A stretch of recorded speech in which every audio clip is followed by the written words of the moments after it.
साथियों नमस्कार।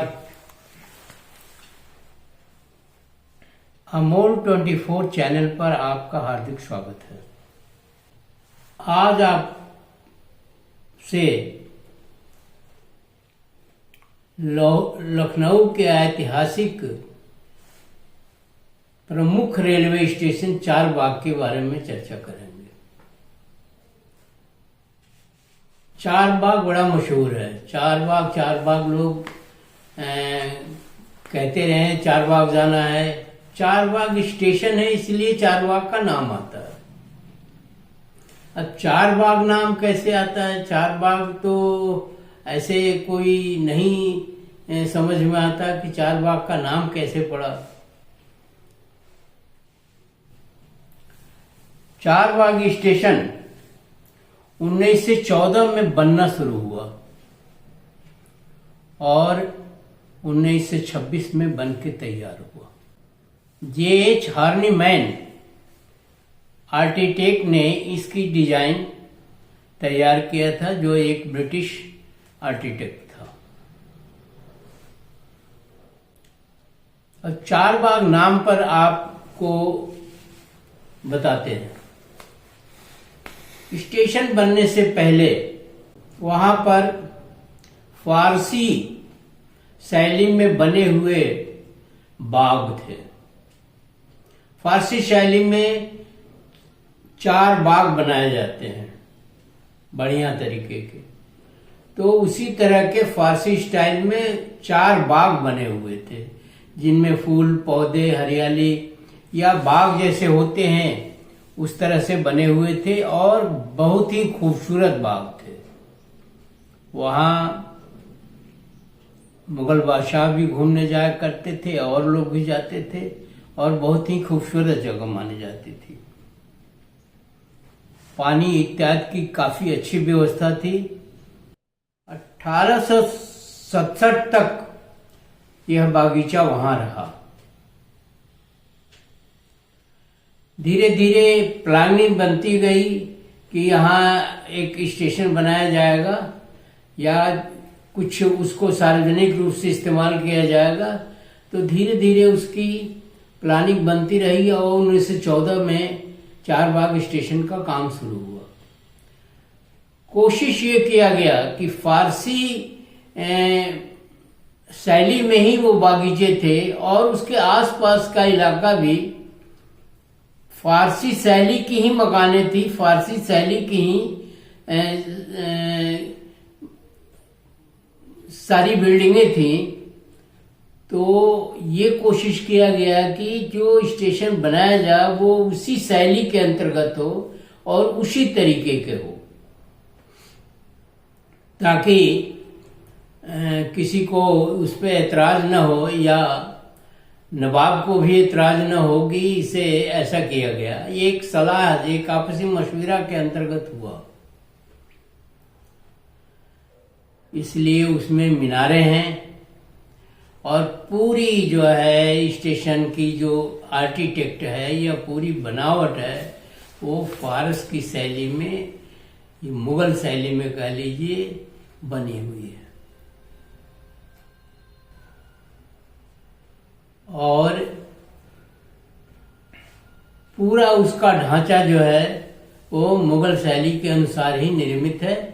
और उसी के थोड़ा आगे वाजिद अली शाह ने अपनी बेगम आलम आरा के नाम पर आलम बाग बसाया था। आलम बाग चारबाग स्टेशन के पास ही है, थोड़ी दूर पर। इस तरह चारबाग स्टेशन का निर्माण हुआ और इस स्टेशन की कीमत मतलब 70 लाख रुपए में उस समय बनकर ये स्टेशन तैयार हुआ था। अभी भी चारबाग स्टेशन का बहुत नाम है। मेन स्टेशन लखनऊ का चारबाग ही है। बाद में सारे स्टेशन बने।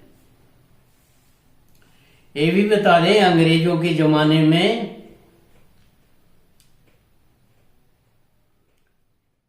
भारतीय लोगों के जाने के लिए अलग रास्ता था और अंग्रेजों के जाने के लिए अलग रास्ते थे। भारतीय लोग केवल तृतीय दर्जे में ही यात्रा कर सकते थे और द्वितीय में कुछ विशेष भारतीयों को जगह मिलती थी, लेकिन प्रथम श्रेणी में अंग्रेज ही यात्रा करते थे। ये भी एक शर्मनाक ही बात थी, लेकिन अब गुलाम था देश, तो क्या शर्मनाक और क्या अच्छा और क्या बुरा, इस तरह की स्थिति थी। बाद में ये चीज खत्म हुई और रेलवे में पहले तृतीय श्रेणी हुआ करता था, फिर द्वितीय श्रेणी हुआ करता था, फिर इंटरमीडिएट क्लास हुआ करता था, प्रथम श्रेणी हुआ करता था। एसी तब थी ही नहीं। बाद में तृतीय श्रेणी खत्म किया गया, द्वितीय श्रेणी रखा गया, इंटरमीडिएट श्रेणी भी खत्म किया गया और प्रथम श्रेणी के साथ साथ एसी का भी एक श्रेणी बनाया गया, जिसमें एयर कंडीशन बनाया गया है कुछ बोगियों को, और तृतीय श्रेणी में भी एयर कंडीशन बनाया गया। ये सब कुछ जो है उस समय की सरकार, जो कांग्रेस की सरकार थी, उसने बनवाया। तो एक पुरानी कहानी है, एक पुरानी दस्तावेज है, एक पुराना स्मृति है, एक पुरानी बात है कि चारबाग स्टेशन जो है वो लाल ईंटों से बना था, नवाबी वास्तुकला और फारसी शैली में बना था। चारबाग बागीचे के नाम पर उसका नाम चारबाग पड़ा, जो काफी मशहूर है लखनऊ के लिए और आज भी उसी अवस्था में विद्यमान है। सैकड़ों ट्रेनें आती हैं, जाती हैं और हजारों लोग प्रतिदिन जो है चारबाग स्टेशन पे उतरते हैं और चढ़ते हैं। चारबाग के नाम से लखनऊ मशहूर भी है और पूरे देश में लोग चारबाग स्टेशन का नाम जानते हैं। अब उसका और भी आकार बदल गया है, वहाँ काफी विकास हो चुका है और अगल बगल के स्टेशनों को भी अब एक भीड़ की वजह से टर्मिनल स्टेशन का दर्जा दिया जा रहा है, जो लगभग काम पूरा है। गोरखपुर के साइड पर गोमती नगर, बनारस के साइड पर उतरेटिया, कानपुर के साइड में मानक नगर और उधर सीतापुर के साइड में ऐशबाग स्टेशन जो है टर्मिनल स्टेशन बनाए गए हैं, ताकि चारबाग में जो भारी भीड़ होती थी वो भीड़ छट जाए और लखनऊ के चारों तरफ वो भीड़ उतरे और अपने अपने गंतव्य पर जाए। तो ये एक पुराना दस्तावेज है, एक पुराना इतिहास है लखनऊ के शहर के साथ जुड़ा हुआ। उसके बारे में आपसे हमने चर्चा किया। आशा करते हैं इतिहास की जानकारी आप करेंगे वीडियो पढ़ के, और वीडियो को शेयर, लाइक और सब्सक्राइब करना नहीं भूलिएगा। धन्यवाद। जय लखनऊ, जय उत्तर प्रदेश।